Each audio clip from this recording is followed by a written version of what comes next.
The summer of 2025 was supposed to be a season of optimism for Canada. The days were long, the economy was humming, and Canadians looked forward to a future filled with promise. But overnight, everything changed, and the sense of security that had defined the nation for decades was shattered in an instant.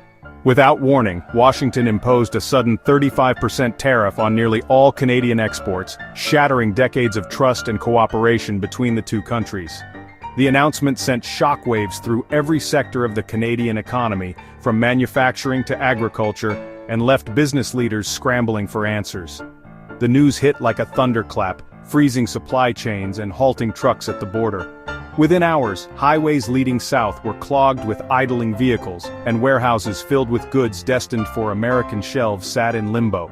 Canadians were stunned, unable to comprehend how quickly their fortunes had turned. The U.S. market had always been a given, now it was a closed door. For generations, Canadian businesses had relied on their southern neighbor, building entire industries around the certainty of cross-border trade. Suddenly, that certainty was gone. The White House cited vague national security concerns, but for Canadians the reason hardly mattered. The damage was done, and the sense of betrayal ran deep. Newsrooms buzzed with speculation, while families gathered around televisions, searching for hope in the official statements.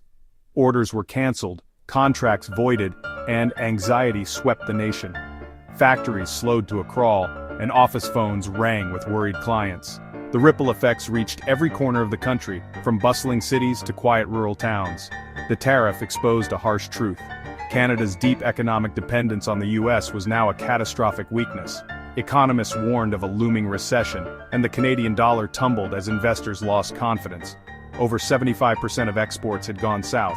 Now, that reliance threatened the country's prosperity.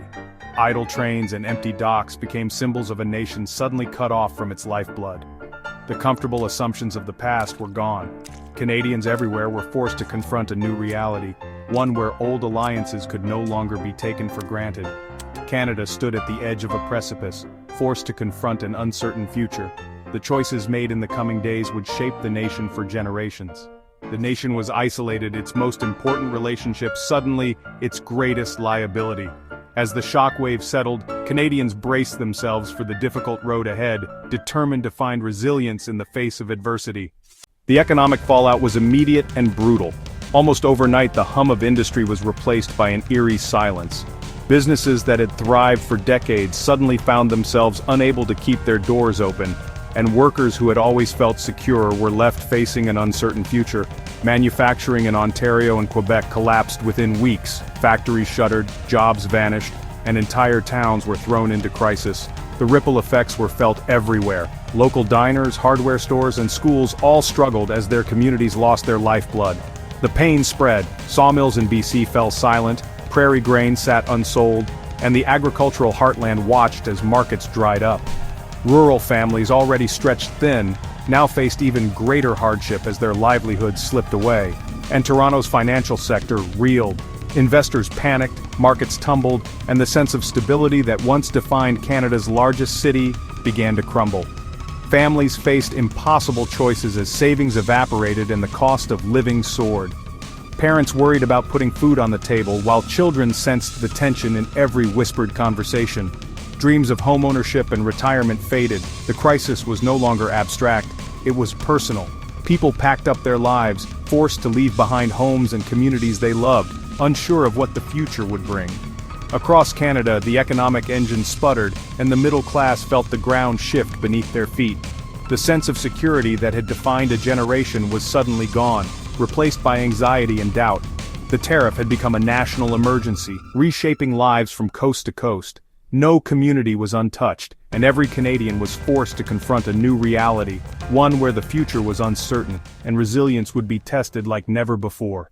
The economic storm tore at Canada's social fabric.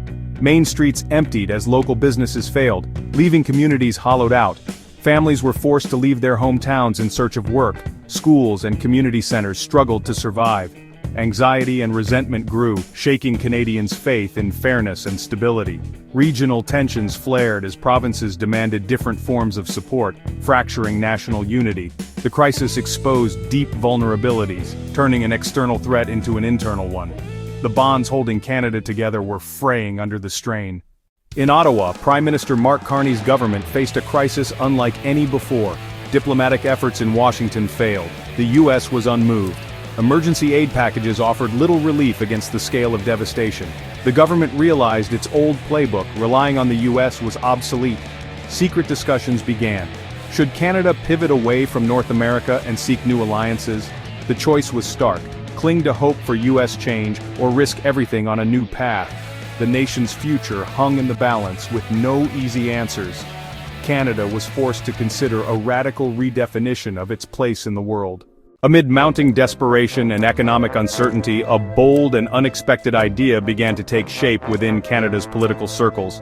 What if the country sought closer ties or even full membership in the influential BRICS bloc? For some, it was a radical departure from tradition, but for others, it represented a potential lifeline in a time of crisis. BRICS, once a loose coalition, had grown into a powerful alliance, offering access to vast and rapidly expanding markets. For Canada, joining could mean a chance to break free from the economic dominance of the United States and tap into new opportunities for trade, investment, and growth. Supporters argued that this was a matter of survival, a necessary step to secure jobs and prosperity for future generations.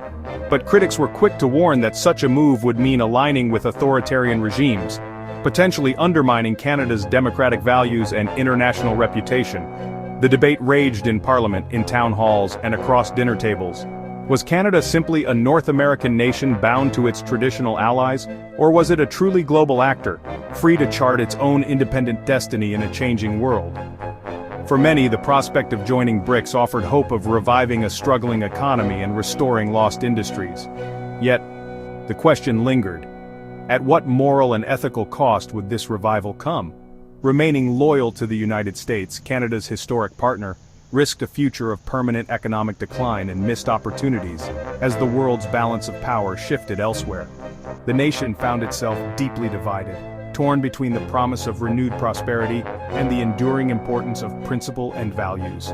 Families, businesses, and communities all wrestled with the implications of this historic choice. Ultimately, the decision would not just shape policy, it would define the very future and identity of Canada for generations to come. The tariff crisis became a moment of national soul-searching. Canada faced a crossroads: remain tethered to the U.S. and risk dependency, or chart a new, riskier path toward global independence. One path offered stability but little sovereignty, the other, opportunity and peril. The debate reached every corner of the nation, forcing Canadians to weigh economic interests against democratic values. The crisis demanded a new definition of Canadian identity. The choice made now would shape the nation for generations. Canada's future, its role in the world, would be decided in this moment of reckoning.